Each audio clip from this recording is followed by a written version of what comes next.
Bom dia a todos.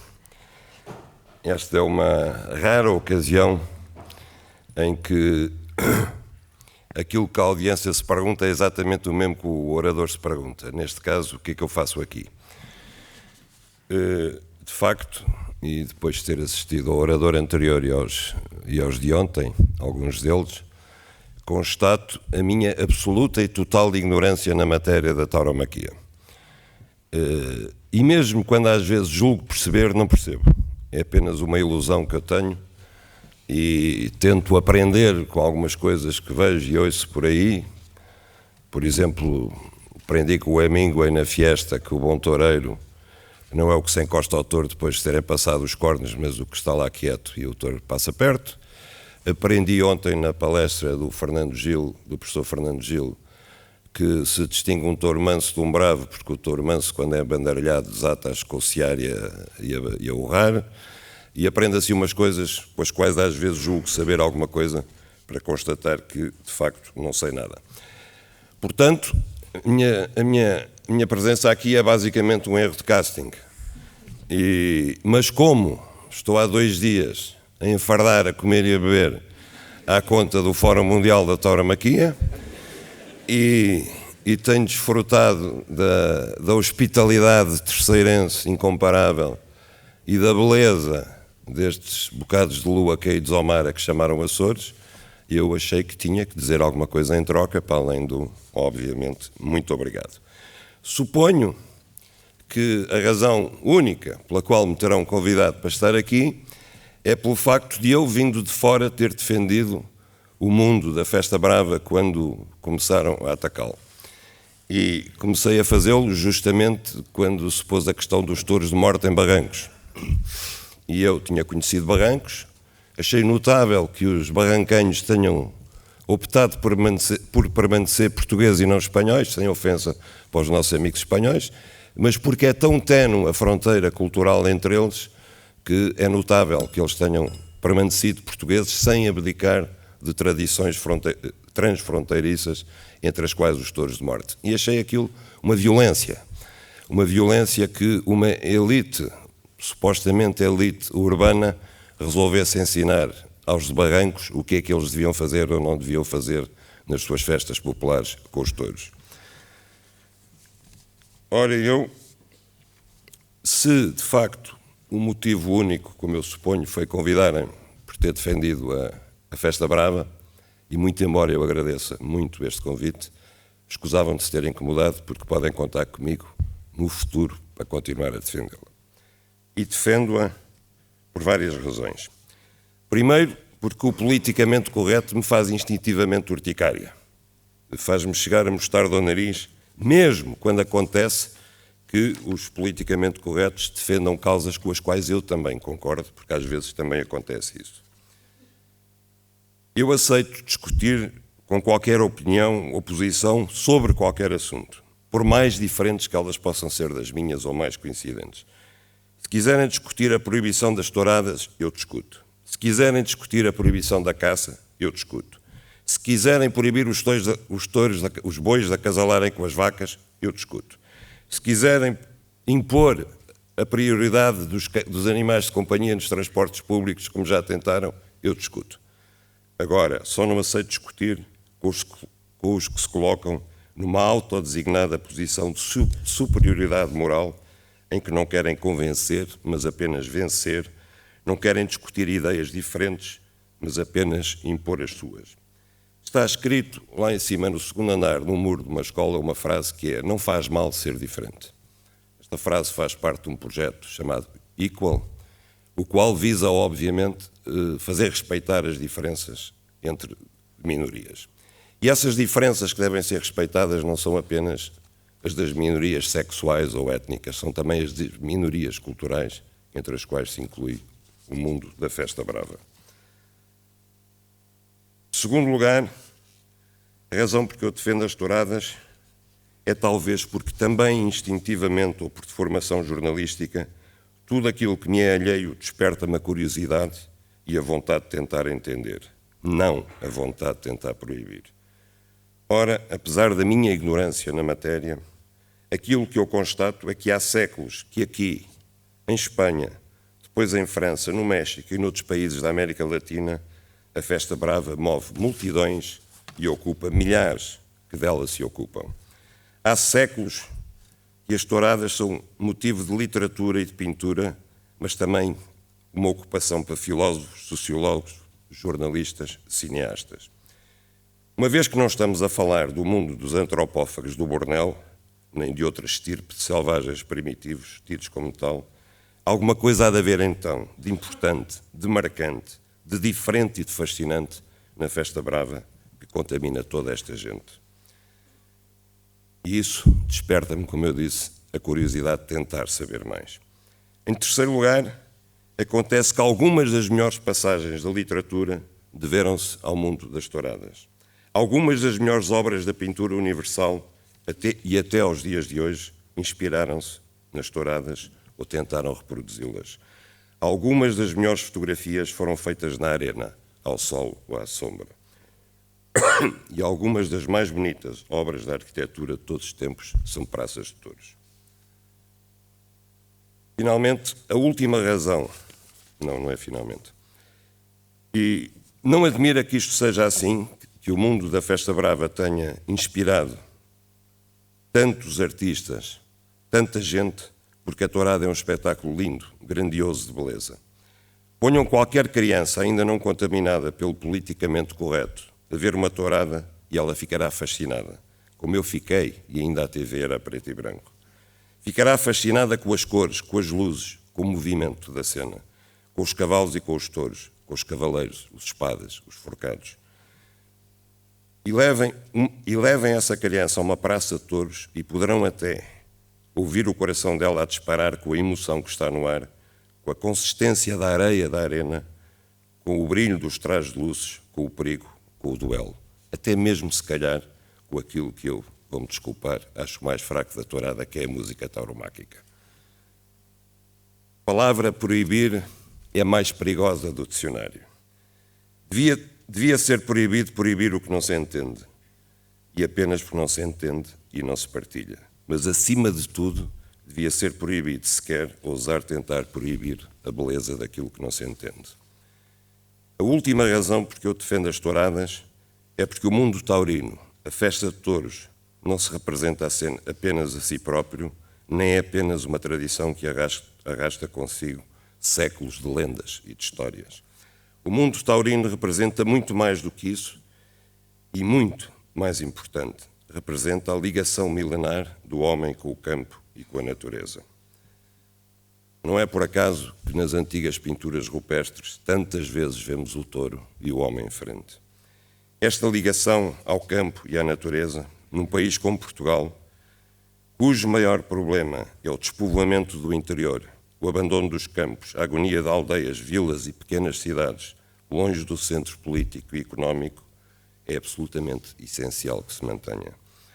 Muitos dos que atacam as touradas ou a caça não fazem ideia, sinceramente, das consequências trágicas que teria o triunfo das suas ideias.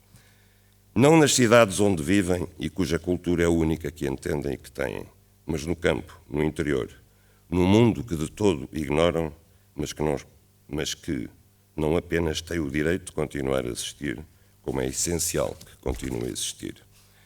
Eles não sabem ou não querem ouvir que só há algumas espécies de caça brava porque há caçadores e que só há touros bravos porque há toureiros e aficionados. As suas crianças são ensinadas nas escolas que caçar animaizinhos ou torear touros bravos é uma barbaridade condenada a desaparecer. Nos livros de escola, pintam-lhes o campo como um prado verde cheio de florzinhas intocadas e sobrevoado por aves do paraíso que ninguém deve incomodar.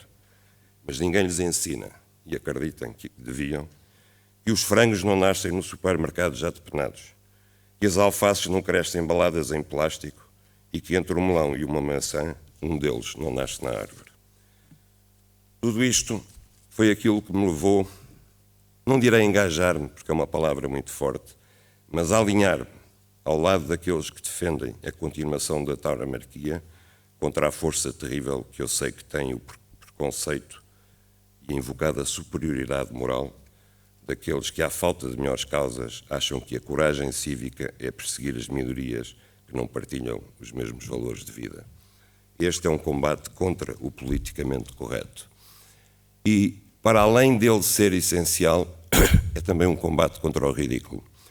Permitam-me que cite aquilo que hoje mesmo escrevo na minha coluna do Expresso, que transcrevo uma definição do que é o politicamente correto, segundo um estudante australiano, e que eu achei maravilhosa.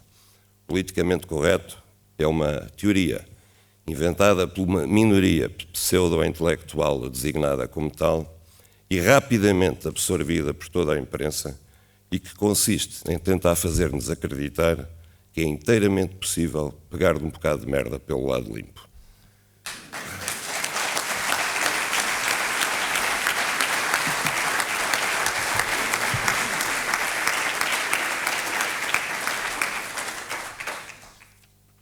Assim, quando em 2006 ou 2007 publiquei o meu segundo romance, este tijolo chamado Rio das Flores, resolvi que era pedagógico e que deveria ficar, pelo menos para a memória futura, que eu me ocupasse de alguma passagem que me ocupasse da Festa Brava. E resolvi abrir o meu livro com uma tourada, com a descrição de uma tourada. Aliás, a primeira frase do livro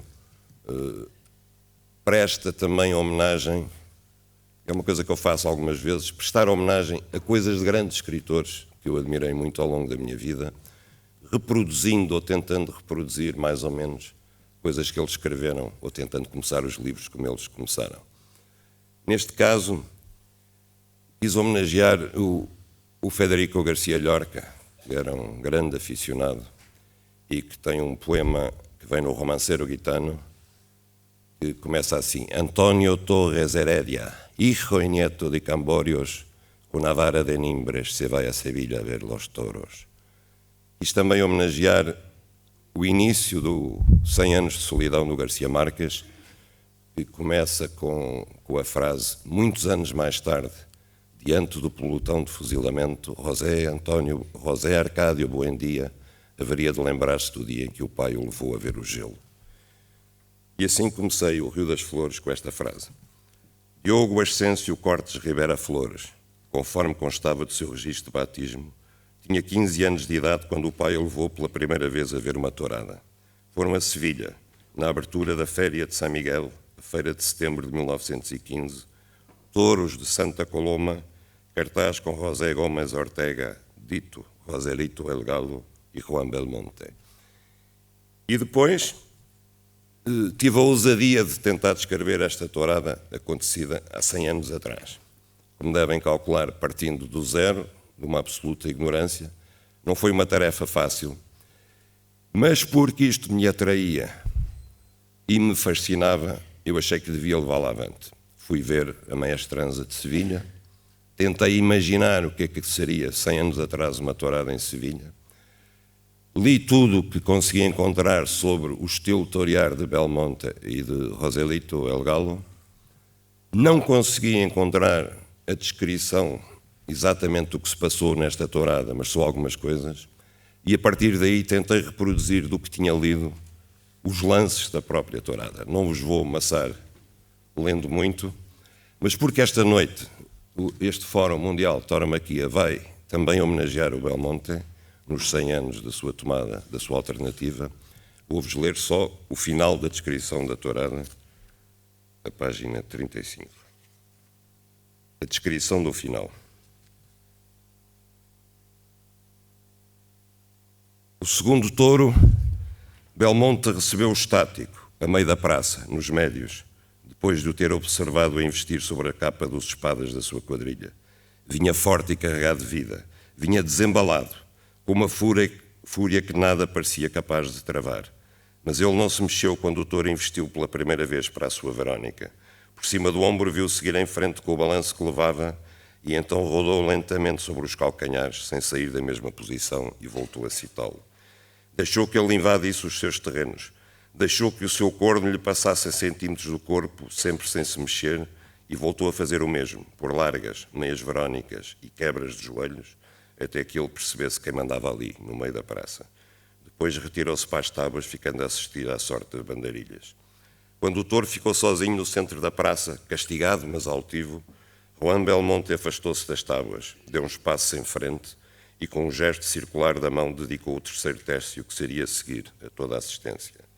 A multidão levantou-se para aplaudir e ainda estava de pé quando ele iniciou o tércio da morte, recebendo o touro com um natural sublime de calma junto às tábuas.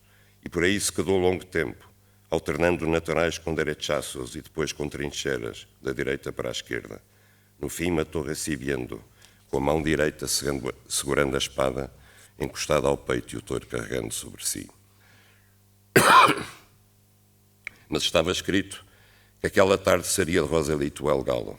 Com a capa, ele segurou o seu touro, chamado Cantineiro, a meia praça, com uma elegância que era quase soberba, os braços volteando a pesada capa com naturalidade e estilo, os pés rodando para variar a direção da sorte, mas conseguindo também fixar o touro nos terrenos por si escolhidos, mostrando que observara bem a técnica de templar de Juan Belmonte.